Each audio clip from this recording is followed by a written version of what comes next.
communauté business, dans la communauté artistique, et dans les artistes, il y a les peintres, il y a des chanteurs, il y a des philosophes. Et moi, je suis quelque part au milieu. Je fais la médiane. Vous ne me dites pas que vous me filmez?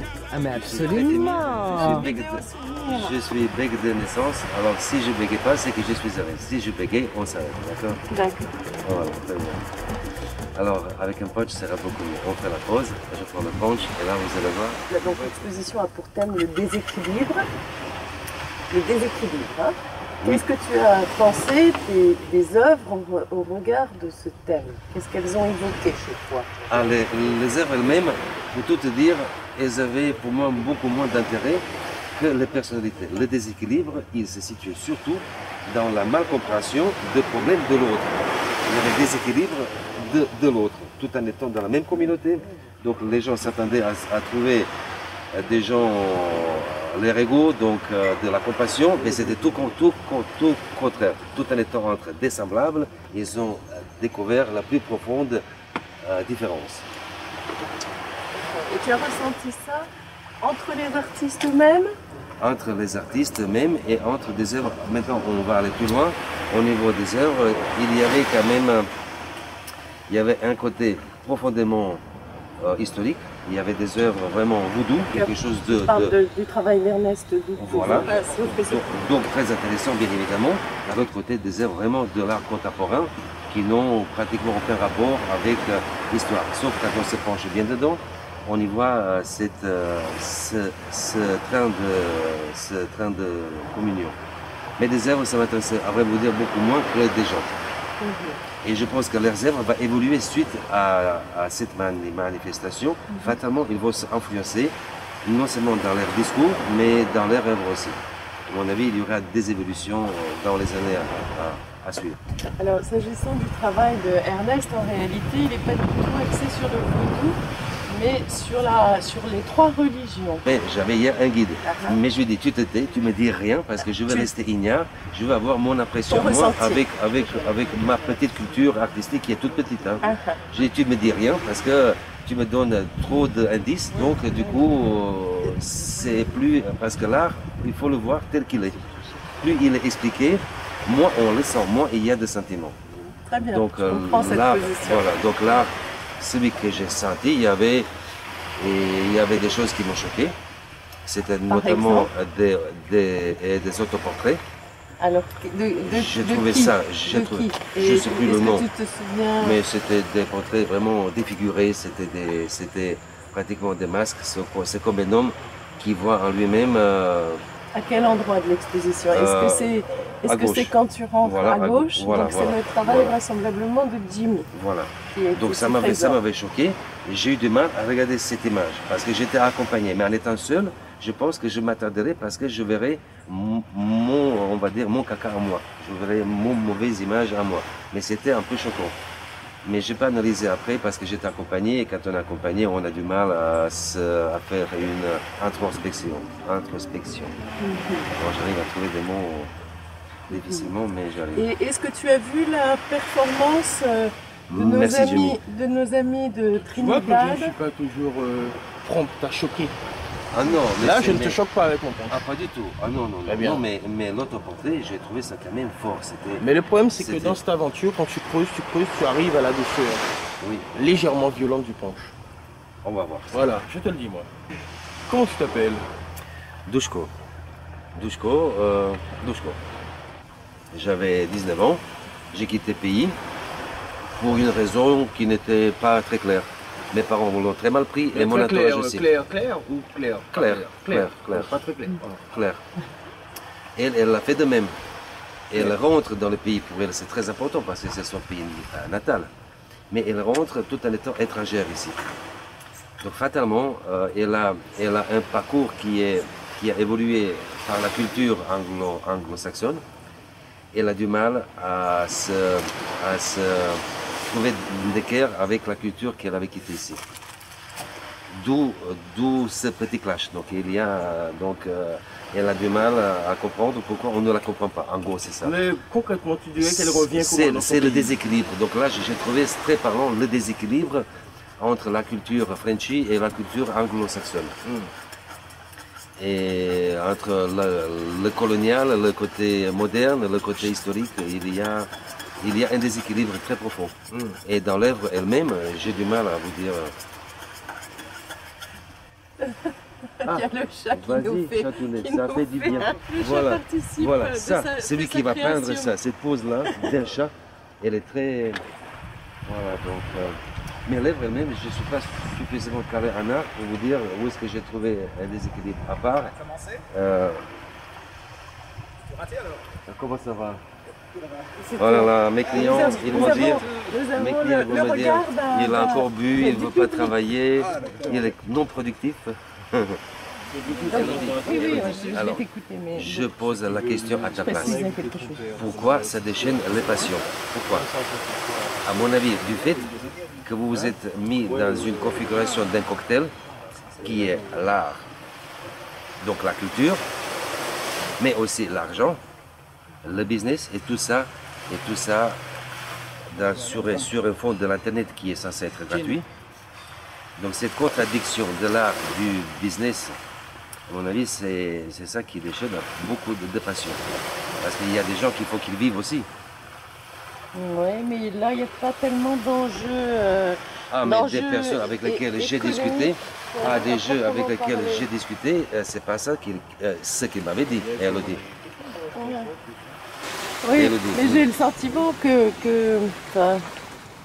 l'idée, c'est véritablement de montrer en pays Caraïbes, de créer un événement culturel en pays Caraïbes avant même d'avoir une préoccupation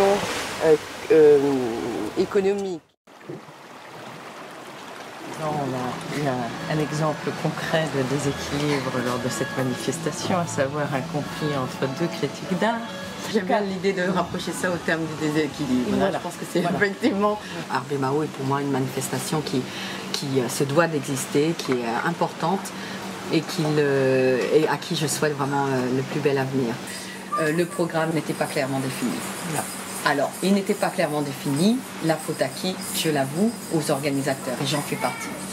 Quand je dis les organisateurs, parce que j'ai beaucoup... de ce que nous a dit André, quand je lui ai posé la question de savoir qu'est-ce qui lui avait été dit en vue de la préparation de son intervention, il m'a répondu qu'il n'avait eu aucune directive ou indication sur ce qu'il devait faire, sur ce que vous attendiez. En même temps, Jean-Marc m'a dit que pour lui, c'était l'évidence qu'en invitant un critique d'art sur cette manifestation, il entendait que la critique porte sur les œuvres figurant dans cette manifestation.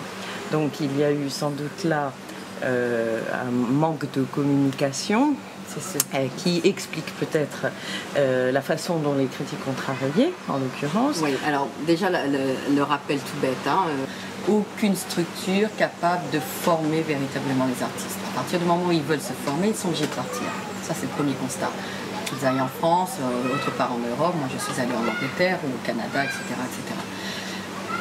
Ils font leur école d'art. On sait tous que surtout dans le modèle anglo-saxon que je connais bien,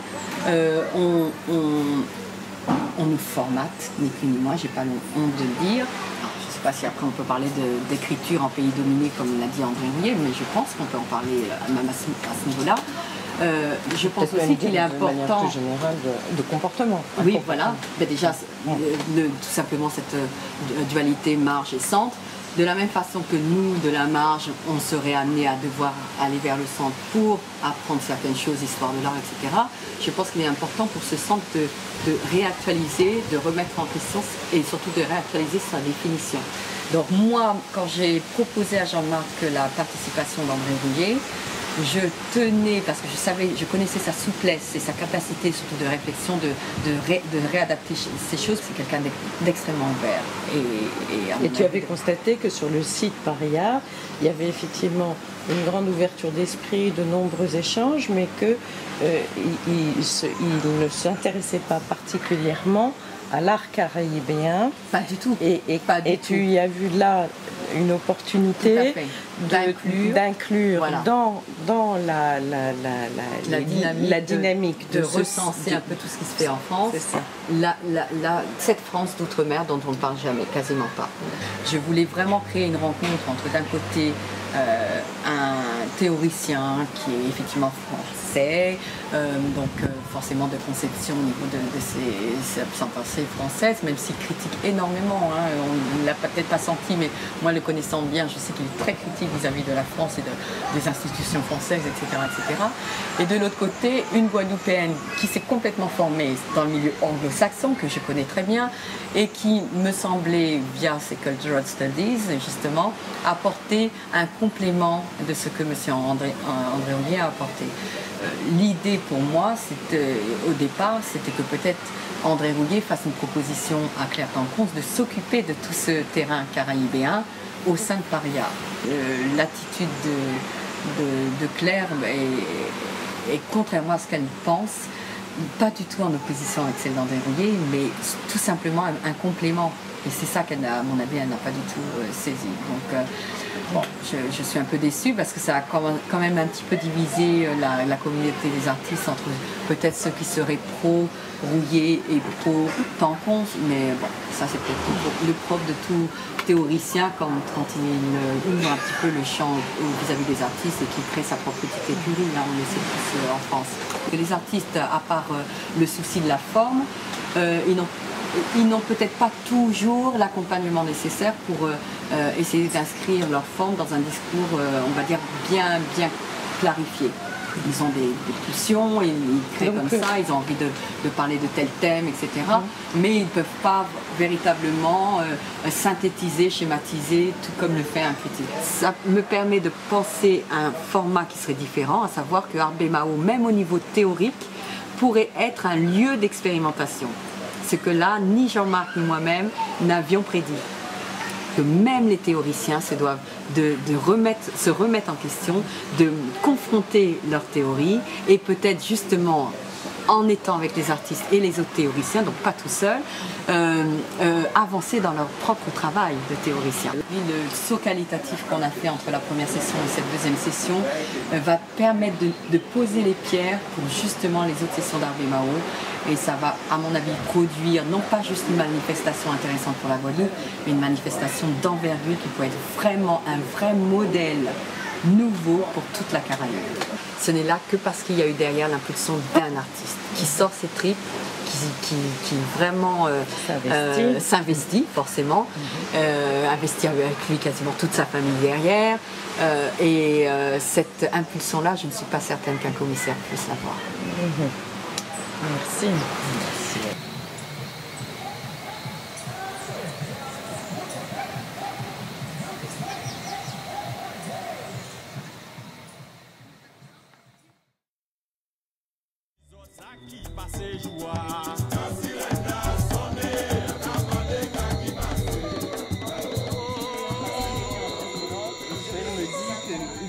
Je suis allé sur le plateau de télévision, j'arrive, alors ils font une image de moi, Joël Nankin, militant, et tout, blablabla, plein de flatteries.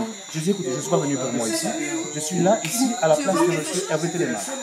Un ministre peut-être comme celui-là, haïtien, l'un des plus grands poètes français, je ne comprends pas l'inculture de gens de télévision et de radio qui, après 6 jours, personne ne va lui demander ce qu'il avait avant. Je dis c'est anormal, je ne m'associe pas du tout à ce fonctionnement-là. Okay? Et je leur ai dit, et puis pourquoi il n'est pas venu ici? J'aimerais bien que vous dites à l'antenne. Parce que lui, il m'a dit qu'il n'a pas pu accéder à vos studios parce qu'il est en fauteuil roulant. Je dis, mais c'est blessant de dire ça à quelqu'un. Je dis, mais c'est blessant de dire ça à quelqu'un. En plus de ça, RFO service public, vous savez à quoi? Mais même si vous ne pouvez pas le faire venir, mais vous venez à lui. Là où il est. Je disais à Joël qu'il a dénoncé une discrimination et alors je disais quelle a été la réaction. Il me dit ça les a déstabilisés. Déstabilisés pendant toute l'émission. Déstabilisés. Ah oui. Et il y avait deux invités, ils ont argué en mon sens après, alors là ça a été vraiment... Et tu penses que ça va passer? Non mais en direct. Est-ce que ça veut dire qu'il y a quand même un journaliste qui va se déplacer pour venir voir? J'espère, parce qu'après s'ils ont entendu, sinon il serait vraiment... Non. Ah, mais j'étais fâché. Tu t'es fâché et tu l'as fait savoir. Mais j'ai le profil ici de quelqu'un qui, chaque fois qu'il va à la télévision, les journalistes ont toujours peur. Les journalistes ont peur m'interviewer, ils ne savent jamais ce que je vais dire. Bon, et l'émission elle était intéressante. Non, mais ils t'ont posé des bonnes questions. Est-ce qu'ils se sont intéressés? Non, alors moi, j'ai surtout misé sur la participation des gens pour faire venir les gens à l'exposition. Ouais. Et puis à certains moments, j'ai dit, écoutez, les enfants qui sont devant la télévision, je vous parle. Demandez à vos parents de vous emmener voir les expositions. C'est ce qui développe l'esprit critique chez les gens. Il n'y a pas que manger et boire. Il faut remplir la tête des enfants aussi. Je leur ai dit, mais souvent, vous faites référence à la France. Mais à 7 ans, 6 ans en France, les enfants vont dans les musées. On n'a pas de musée, nous, chez nous. Alors j'ai demandé, est-ce que c'est ça que vous servez? Vous voulez nous élever avec ça? Avec la bêtise tout le temps? Et est-ce qu'il y a un journaliste qui a été réceptif à ce que tu as dit? La personne qui t'a interviewé a compris? Ah, mais tout à fait, parce qu'après nous sommes restés quand même la discussion s'est prolongée après. La vôtre? Donc tu n'as pas eu l'impression de pousser un coup de gueule dans le vide? Non, je suis surtout parlé à la population, aux gens, parce qu'il faut dénoncer ça. C'est bien, j'ai atteint le but. Tu as eu la satisfaction de dire ce que tu en pensais. Mais tout le monde, les caméras, tout le monde sur le plateau après, ils m'ont dit.